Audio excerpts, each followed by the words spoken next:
Crochet for Yarn, and I'm about to work a band of Afterthought Fair Isle on the ends of this scarf.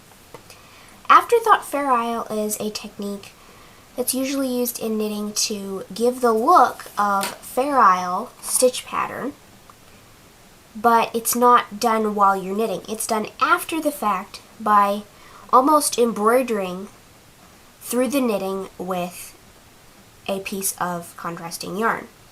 And it gives the look of real Fair Isle when in fact you actually did it after you finished your project. So this is made on the Addi Knitting Machine. I will put a link to this video for the Super Scarf project in the description box. This is going to be my stitch pattern. This is my Fair Isle stitch pattern that I've drawn out. What I have here is my piece is 46 stitches wide on each side. This is reversible. This is double-sided, so I'm doing it on both sides. So my design here needs to be 23 stitches wide to be repeated twice on each side of my scarf. So I'm going to work this motif once over here, once here, and then on the other side, once here and once here. And I just drew this chart out on graph paper. I'm going to be using white, red, and gray. So this blue right here is representing the background. This is the stitches that I'm leaving unembroidered. And I'm going to start with white. So I have several yards of white yarn threaded into my tapestry needle. And the first thing I need to do to determine where my first white stitch is going to be is place my diagram, and I need to decide where I want it. So I'm going to put it right about here, and this bottom row is what we're going to work first. So I'm going to find the first stitch on this bottom row because I'm starting from the center, which is the fourth stitch in from this center line here.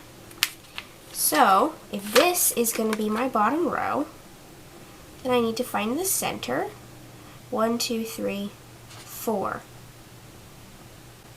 So I'm going to come up, as you can see on a regular knit stitch, this is a regular knit stitch, the yarn comes up through the stitch below, up around under the legs of the stitch above it, and back down through the stitch below. So I'm going to come up in the stitch below, where I want my stitch to be,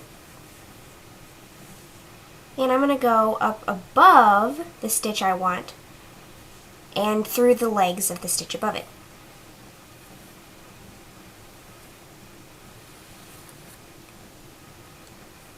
And now I'm going to come back down through the bottom of that stitch, back where I just came up. So that is one Fair Isle knit stitch for the Afterthought Fair Isle. And if I look at my chart here, here's the white stitch I just did. I need to skip a stitch and work the next stitch in white. So I'm going to skip another stitch in that row and work the next stitch in the row. So now I'm going to go up above that stitch and follow the yarn in the stitch through the legs above.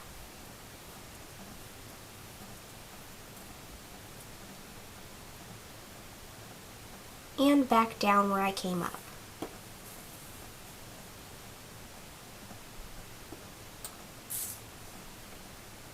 And there's the second stitch. So if I look at my diagram, now I need to skip 2 stitches and work the next one in white. So I'm going to skip this one, and come up right here in this one.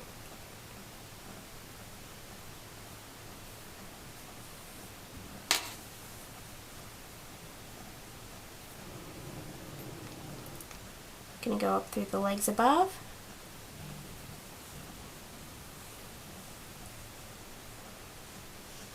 And back down where I just came up. And I find it helpful to come up through the next stitch as I'm going down from the stitch I'm just finishing. So I have white stitch, I skip 1, I have another white stitch, I skip 2, another white stitch, skip 2. So I'm going to skip 2. I'm not going to come up in that stitch or that stitch, but the one after it.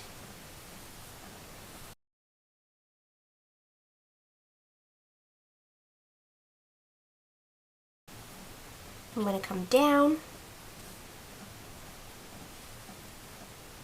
and then I'm going to come up, as my diagram shows me, 2 stitches later. So I'm going to skip 2 and then come up again and work the next one.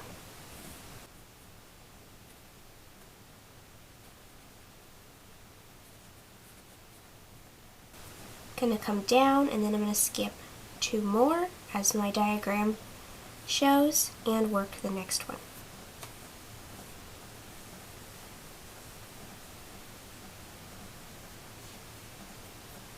And you may need to adjust the tension of your stitches so that they are properly visible on the surface of the fabric.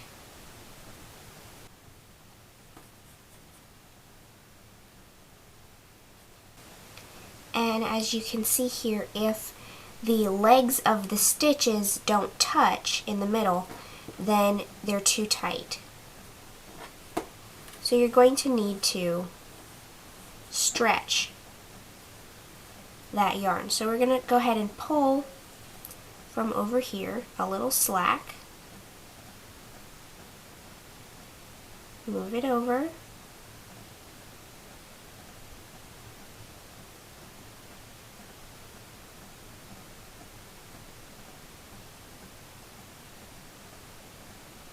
so now we have V's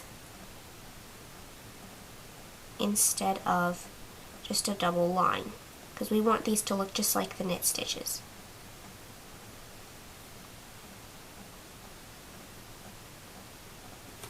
They don't have to touch perfectly, you just want them to be more V-shaped.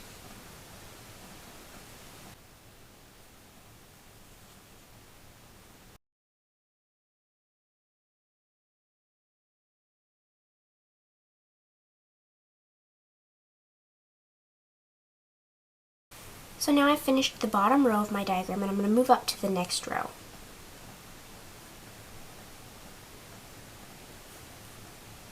And I'm going to be moving in the opposite direction. I'm going to be going this way.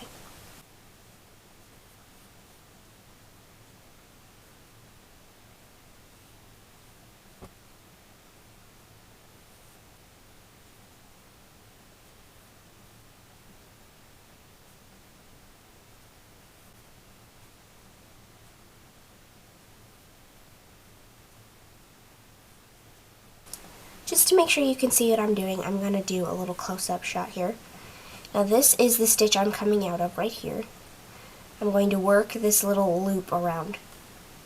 So I'm going to come up at the base of that stitch, which is in the stitch below it. Now I'm going to follow the legs of that stitch up underneath the legs of the stitch above, and pull my yarn right through there. And now I'm going to go back down where I came up originally to finish off the stitch so that I get that entire loop.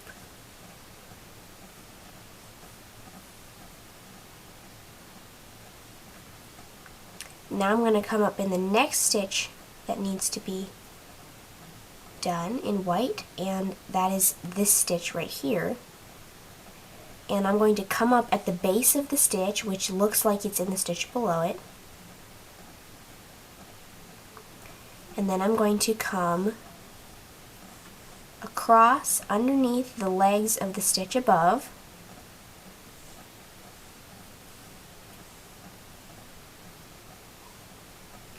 And back down.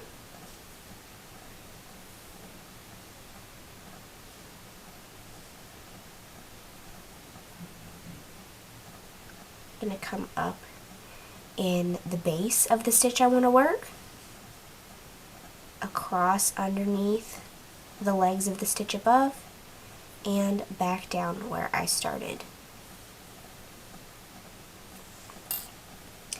And as you can see here, I've got the entire white section of the motif done. Now, just so that you know how to tie off with this, I'm going to tie off a piece that I left undone for this purpose. And as you can see here, I have a lot of tails because if you work with a very, very long piece of yarn, then it can kind of get in the way. So I work with lengths of yarn about 2 to 3 yards long, and then once I run out of that yarn, then I start a new piece. So when I need to tie off the end of a section of yarn, I thread that end onto my needle, and as you can see, this stitch right here is where the yarn is coming out of. This was the last stitch worked with this piece. And I'm going to gently, you cannot pull this tight or else it will distort or even pull really tight the stitch that you worked on the surface. These little segments of yarn right here that are stretched across the back of the work are called floats. So I'm going to slip my needle underneath one of those floats, wrap the tail of yarn around with the tip of my needle, and very carefully tighten the knot without tightening the stitches worked. And you can't see it on the outside if it's worked correctly. Now I have all of the red stitches worked in my motif, and as you can see, I've just gone back in between the white stitches where the red stitches were supposed to go and worked those stitches the same way I did the white ones. And all of the red yarns are floated across the back of the work, just like in the white. Now I just have to work the gray stitches in between. So here are my finished Afterthought Fair Isle motifs. I've finished all of the red stitches, the white stitches, and the gray stitches. And I just want to note here that when you do this, it does increase the thickness of the fabric by about double, and it also limits the stretch. But since this is on the end of a scarf, I don't need it to stretch. And I also want to show here that when the gray yarn had to stretch across a long length in the back to reach the next working stitch, I just slipped it. I went underneath one of the other floats of yarn to help keep that from getting in the way and getting caught on things, which is especially important if this is the inside of something that's going to be worn. But since it's in the inside of a scarf, it doesn't really matter a whole lot because this is going to be closed up and that's not going to be able to get caught in anything. So I hope you enjoyed this video, and I hope you give the Afterthought Fair Isle technique a try. Thanks for watching. Bye.